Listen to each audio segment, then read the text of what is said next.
நீங்கள் பார்த்து கொண்டிருப்பது 24 நியூஸ் தமிழ்.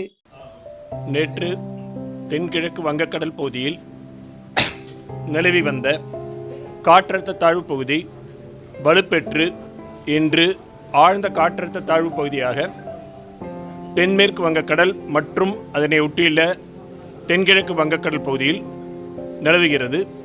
இது தொடர்ந்து அடுத்து வரும் 24 மணி நேரத்தில் மேற்கு வடமேற்கு திசையில் நகர்ந்து இலங்கை தமிழ் கடற்கரை பகுதியை நோக்கி நகரக்கூடும்.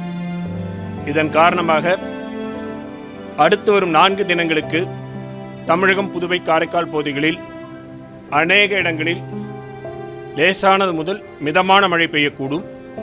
கனமழை பொறுத்தவரையில் அடுத்து வரும் 24 மணி நேரத்திற்கு கடலூர், மயிலாடுதுறை, காரைக்கால், நாகப்பட்டினம், திருவாரூர், தஞ்சாவூர் ஆகிய மாவட்டங்களில் ஓரிரு இடங்களில் கனமழைக்கான வாய்ப்பு இருக்கிறது.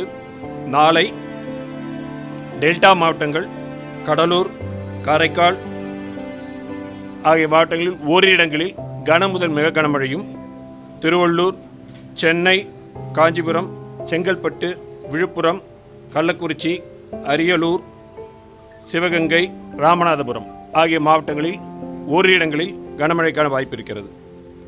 12ஆம் தேதி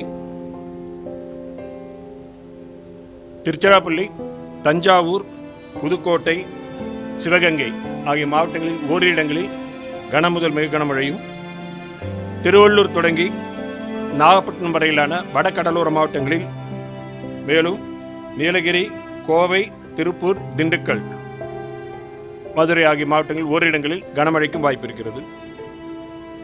13ஆம் தேதி தென் தமிழக மாவட்டங்கள் மற்றும் மேற்கு மலை தொடர்ச்சி ஒட்டியுள்ள மாவட்டங்களில் ஓரிரு இடங்களில் கனமழைக்கான வாய்ப்பு உள்ளது.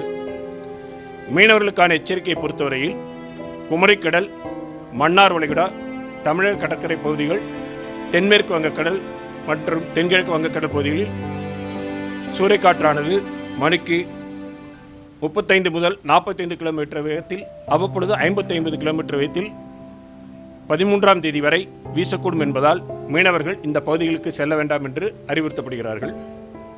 வடகிழக்கு பருவமழை பொறுத்தவரையில் தமிழகம், புதுவை, காரைக்கால் பகுதிகளில் கடந்த அக்டோபர் 1 முதல் இன்று வரையிலான காலகட்டத்தில் பதிவான மழையின் அளவு 45 சென்டிமீட்டர். இந்த காலகட்டத்தின் இயல்பு அளவு 40 சென்டிமீட்டர். இது இயல்பை விட 14% அதிகம். தற்பொழுது வரை 22 மாவட்டங்களில் இயல்பை ஒட்டியும், 15 மாவட்டங்களில் இயல்பை விட அதிகமாகவும், 3 மாவட்டங்களில் இயல்பை விட குறைவாகவும் மழை பதிவாகியுள்ளது. ஓகேங்களா? ஸோ காற்றழுத்த தாழ்வு பகுதி இருந்தது, இப்போ வெல்மார்க் லோ ப்ரெஷர் ஆகிடுது. வெல்மார்க் லோ ப்ரெஷர் ஸ்லோவாக நகர்ந்துருக்கு. ஸ்லோவாக தான் மெதுவாக இருக்கக்கூடிய சூழ்நிலை தான் இருக்குது. இப்பொழுது நிலையில் மெதுவாக தான் தற்பொழுது நிலையில் இல்லை. இல்லை ஆழ்ந்த காற்று தாழ்வு பகுதி வெல்மார்க் லோ ப்ரெஷர் அப்புறம் தான் டிப்ரெஷன், அப்புறம் தான் டீப் டிப்ரெஷன். அது நிறைய புயலுக்கெல்லாம் 4-5 ஸ்டேஜ் மேலே இருக்குது. இன்னும் இது வெறும் லோ ப்ரெஷர் தானே. லோ ப்ரெஷருக்கு வெல்மார்க் லோ ப்ரெஷர் தான் இருக்குது. அவ்வளோதான். மழை தான், வேறு பெரிய இதெல்லாம் ஒன்றும் கிடையாது. அதாவது மழை தான் இந்த லோ ப்ரெஷர்னால தமிழக பகுதியில் அநேக இடங்களில் மிதமான மழை, முதல்ல கனமழைக்கு தான் ஒவ்வொரு நாளும் இது கிழக்கிலிருந்து மேற்காக நகர்ந்து செல்லும் பொழுது படிப்படியாக சில பகுதிகளில் கனமழை இருக்கும், சில பகுதிகளில். சென்னையை பொறுத்த வரைக்கும் பொதுவாக மிதமான மழையும், சில பகுதிகளில் அவ்வப்பொழுது கனமழையும். Okay, thank you.